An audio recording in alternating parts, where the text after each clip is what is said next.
चतुर खरगोश और लालची शेर। बहुत समय पहले की बात है, जब धरती पर जंगलों की हरियाली अपने चरम पर थी। हर वृक्ष हरा भरा था और पत्तों की सरसराहट में जीवन की लय सुनाई देती थी। उसी घने जंगल में तमाम जीव जंतु रहते थे।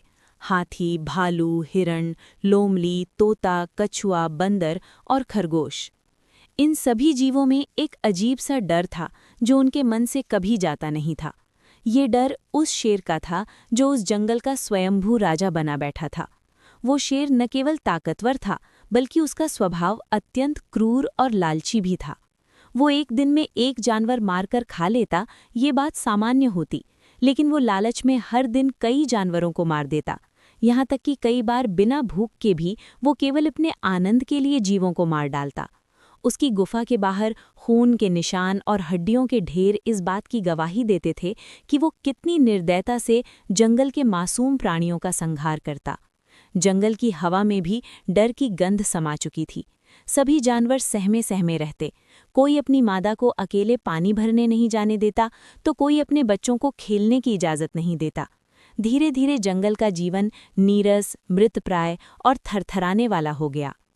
एक दिन सभी जानवर एक छायादार बरगद के नीचे एकत्रित हुए। वहां हाथी सबसे बूढ़ा और ज्ञानी था, लोमड़ी चालाक और अनुभवी थी, और खरगोश अत्यंत समझदार। सबने मिलकर ये विचार किया कि यदि इस शेर को रोका नहीं गया तो एक दिन पूरा जंगल वीरान हो जाएगा। कई सुझाव आए। कुछ में कहा कि शेर को मिलकर मारा जाए, लेकिन सब जानते थे कि वो अकेले ही 5-5 भालुओं को पछाड़ देता है। उसकी ताकत असाधारण है। तब एक प्रस्ताव आया कि क्यों न शेर से समझौता किया जाए। सभी जानवरों ने साहस बटोरकर शेर की गुफा के सामने जाकर उससे कहा कि महाराज, यदि आप हमारी प्रार्थना स्वीकार करें तो हम आपको प्रतिदिन एक जानवर स्वयं भेज देंगे। आप जंगल में इधर उधर भटककर हमें मारने की तकलीफ न लें, नहीं हमारा अनावश्यक संहार करें।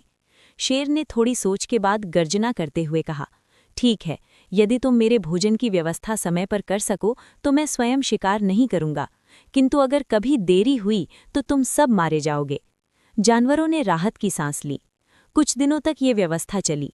हर दिन एक जानवर अपनी बारी आने पर शेर के पास जाता और शेर उसे खाकर अपनी गुफा में आराम करता।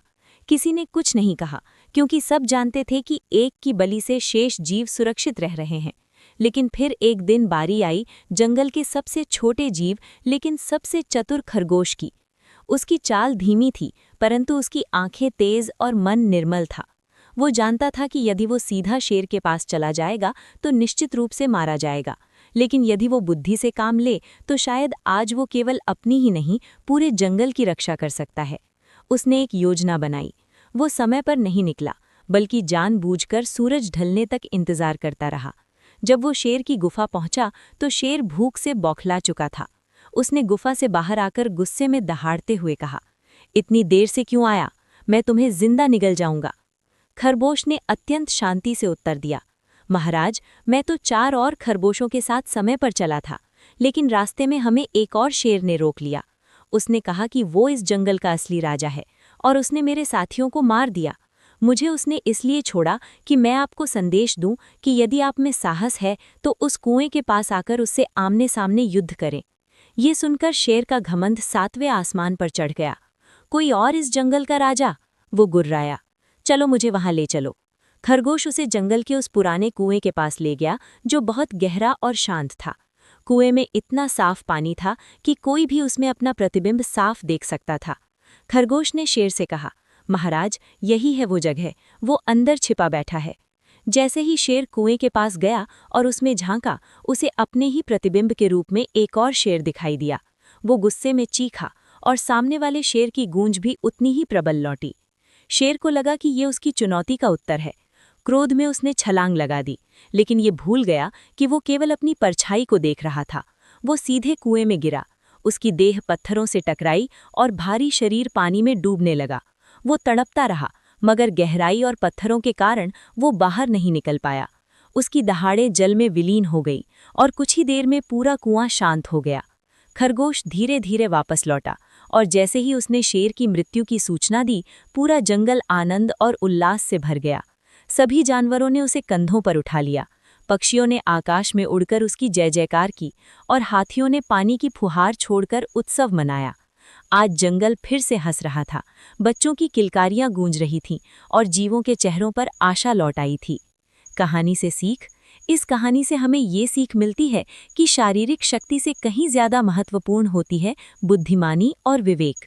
चाहे सामने कोई कितना भी ताकतवर और क्रूर क्यों ना हो, अगर हम शांत चित्त, सूझबूझ और सही समय पर सही निर्णय लें तो किसी भी समस्या को सुलझा सकते हैं।